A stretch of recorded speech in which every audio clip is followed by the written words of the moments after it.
പുത്തൻ ഉടുപ്പും പുത്തൻ ബാഗും ഒക്കെ ഇട്ട് സ്കൂളിലേക്ക് പോകുന്ന കാണുമ്പോൾ നമുക്ക് നമ്മുടെ കുട്ടിക്കാലം ഓർമ്മ വരുമല്ലേ. അപ്പോൾ ദാ ഇന്ന് സ്കൂൾ ഓപ്പണിംഗ് ഡേ ആണ്.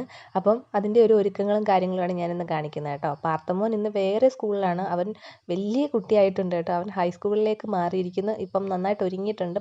പുതിയ ഉടുപ്പും പാൻറ്റും ബാഗും ഒക്കെ എടുത്തത് പാനൊരുങ്ങി ഞങ്ങൾ 3 പേരും കൂടിയാണ് അവനെ അവിടെ കൊണ്ടുവന്ന് ഓപ്പണിംഗ് ഡേ ആയതുകൊണ്ട് ഞങ്ങൾ 3 പേരും കൂടിയാണ് അവിടെ ചെന്നത്. ഇത് ഒരു സ്കൂളിൻ്റെ ഗ്രൗണ്ടാണ് കേട്ടോ. വലിയ ഗ്രൗണ്ടാണ് കേട്ടോ. പിന്നെ ഞങ്ങൾ അങ്ങോട്ട് നടന്ന് ചെല്ലുമ്പോഴത്തേക്കിനും കാണാം അവിടെ പുതിയ പുതിയ കുട്ടികളൊക്കെ വരുന്നുണ്ടായിരുന്നു. ഹൈസ്കൂൾ പാവുമ്പ ഇനി മുതൽ ഇവിടെയാണ് അവൻ്റെ അങ്കത്തട്ട്. അവൻ വലിയ കുട്ടിയായി, ഹൈസ്കൂൾ തലത്തിലായി കേട്ടോ. അപ്പോൾ ഇവിടെ വന്നപ്പം കാരണം അണ്ണനും നാത്തൂനും എല്ലാവരും പഠിച്ച സ്കൂളാണ് ഇവിടെ. അപ്പം ഈ കാണിക്കുന്നത് കണ്ടോ, അത് അവരുടെ ബാച്ചാണെന്നാണ് പറയുന്നത് കേട്ടോ. അവരുടെ ബാച്ചാണ്. അപ്പോൾ എന്നെ ഇത് കാണിച്ചത്, അതിൻ്റെ പേര് എഴുതി വെച്ചേക്കുന്നു. പിന്നെ ഞങ്ങളവിടെ സ്കൂൾ ഓപ്പണിംഗ് ഡേ ആയതുകൊണ്ട് പുതിയ കുട്ടികൾക്ക് വേണ്ടി അവിടെ കുറച്ച് സ്റ്റേജിൽ കുറച്ച് പരിപാടിയും കാര്യങ്ങളും ഒക്കെ ഉണ്ടായിരുന്നു. അങ്ങനെ പിന്നെ ഞങ്ങൾ അവിടെ കുറേ നേരം പോയിരുന്നു. ഒരു പൂർവ്വ വിദ്യാർത്ഥിയാണ് അവിടുത്തേത് കേട്ടോ.